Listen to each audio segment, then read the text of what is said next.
یہ ایک ایسا ماڈل ہے جو کھلے پن اور مقابلے پر پروان چڑھتا ہے۔ چین کا طریقہ کار بالکل مختلف ہے۔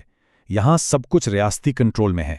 ان کے پاس ڈیٹا اکٹھا کرنے کی بے پناہ صلاحیت اور ملک بھر میں AI انفراسٹرکچر کو تیزی سے نافذ کرنے کا بہت بڑا فائدہ ہے۔ ان کا منصوبہ صرف بلند و بانگ نہیں بلکہ بالکل واضح اور مرکوز ہے، اور وہ ایسی رفتار سے آگے بڑھ رہے ہیں جس کا مقابلہ کرنا دوسروں کے لیے بہت مشکل ہے۔ اور پھر آتا ہے یورپی یونین، جو اپنے لیے ایک بالکل الگ میدان بنا رہا ہے۔ امریکہ یا چین سے خالص انوویشن میں مقابلہ کرنے کے بجائے وہ اخلاقی AI کے لیے عالمی معیار قائم کر رہے ہیں۔ ان کی بنیادی توجہ ریگولیشن پر ہے، اس بات کو یقینی بنانا کہ AI محفوظ ہو اور انسانی حقوق کا تحفظ کرے۔ ایک طرح سے وہ اس دوڑ میں دنیا کا ضمیر بننے کی کوشش کر رہے ہیں۔ اب جب کہ ہم اہم کھلاڑیوں کو جان چکے ہیں، آئیے دیکھتے ہیں کہ وہ لڑ کس چیز کے لیے رہے ہیں۔ اب جنگ زمین یا قدرتی وسائل کے لیے نہیں لڑی جا رہی، طاقت کے نئے میدان مکمل طور پر ڈیجیٹل ہیں۔ اس جنگ کے مرکز میں ہیں یہ چھوٹی مگر ناقابل یقین حد تک طاقتور چیزیں، جدید چپس یعنی سیمی کنڈکٹرز۔ انہیں کسی بھی AI سسٹم کا دماغ سمجھ لیں، ان کے بغیر جدید ترین AI ماڈرن کام ہی نہیں کر سکتے، اور جو بھی ان کی پیداوار کو کنٹرول کرتا ہے اس کے پاس عالمی بساط پر زبردست طاقت ہوتی ہے۔ اور یہ بات بالکل درست ہے کہ تائیوان کی TSMC پر عالمی انحصار دنیا کا سب سے بڑا سیکیورٹی رسک ہے۔ یہ ایک کمپنی اور ایک جغرافیائی مقام پر طاقت کا اتنا بڑا ارتکاز ہے۔ یہ اس بات کی نشاندہی کرتا ہے کہ عالمی سپلائی چین کتنی نازک ہے اور قومیں چپ کی خود مختاری کے لیے کیوں ہاتھ پاؤں مار رہی ہیں۔ اگر چپس دماغ ہیں تو ڈیٹا اس کا ایندھن ہے۔ آپ نے یہ جملہ بہت سنا ہوگا کہ ڈیٹا نیا تیل ہے، اور یہ بالکل سچ ہے۔ AI ماڈلز کو تربیت دینے اور انہیں ذہین بنانے کے لیے بہت بڑے ڈیٹا کی ضرورت ہوتی ہے۔ یہی وجہ ہے کہ آج ڈیٹا تک رسائی اور اس پر کنٹرول ایک بہت ہی اہم قومی اثاثہ ہے۔ اور آخر میں آتے ہیں الگوریدم۔ یہ وہ کوڈ ہے آپریشن کا اصل دماغ۔ یہ اس سارے ڈیٹا کو لیتے ہیں اور اسے قابل عمل معلومات میں بدلتے ہیں۔ بہتر الگوریدم تیار کرنے کی دوڑ دراصل ٹیکنیکی غلبے کی ہی دوڑ ہے۔ جس کا الگوریدم بہترین، جیت اسی کی۔ تو اب جب ہم جان چکے ہیں کہ کن وسائل کے لیے جنگ ہو رہی ہے، آئیے حقیقی دنیا کے نتائج پر بات کرتے ہیں۔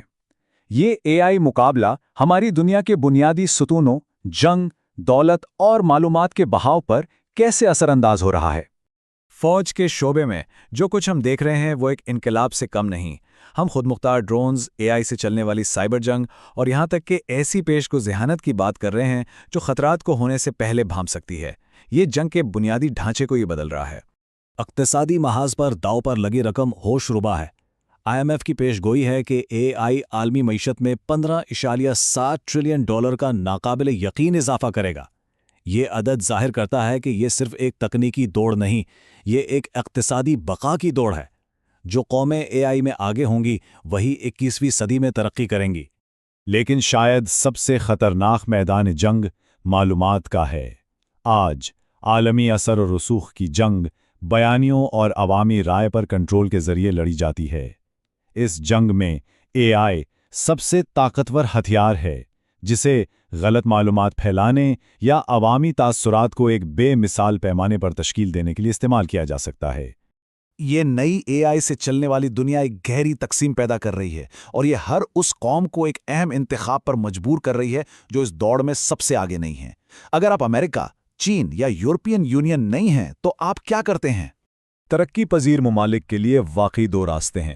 ایک راستہ ڈیٹا کالونی بننے، اقتصادی خود مختاری کھونے اور برین ڈرین کا شکار ہونے کے خطرے کی طرف جاتا ہے، لیکن دوسرا راستہ بہت بڑے مواقع پیش کرتا ہے۔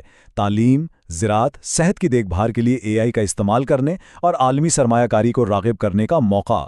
وہ جو انتخاب کریں گے وہی ان کے مستقبل کا تعین کرے گا۔ تو صحیح راستے پر رہنے کے لیے کیا کرنا ہوگا؟ قومیں اس نئے دور میں کیسے زندہ رہ سکتی ہیں اور یہاں تک کہ ترقی بھی کر سکتی ہیں؟ خوش قسمتی سے اس کے لیے ایک بلو پرنٹ موجود ہے۔ یہ فریم ورک ہمیں ایک مضبوط AI قوم کے لیے ضروری بنیادی اجزاء دکھاتا ہے۔ اس کا آغاز تعلیم اور انفراسٹرکچر سے ہوتا ہے، لیکن اس کے لیے مضبوط ڈیٹا پروٹیکشن، AI سے چلنے والی حکمرانی اور تحقیق و اختراع پر توجہ بھی ضروری ہے۔ یہ ایک جامع نقطہ نظر ہے جو AI کے دور میں کامیابی کے لیے ناگزیر ہے۔ جیسے جیسے قومیں یہ فیصلے کرتی ہیں، ایک نیا عالمی درجہ بندی کا نظام ابھر رہا ہے۔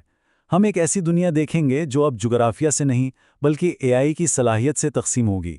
اے آئی سپر پاورز ہوں گی، اے آئی پر مناصر ممالک ہوں گے، اے آئی انوویٹرز ہوں گے اور ڈیجیٹل طور پر غریب معیشتیں بھی ہوں گی۔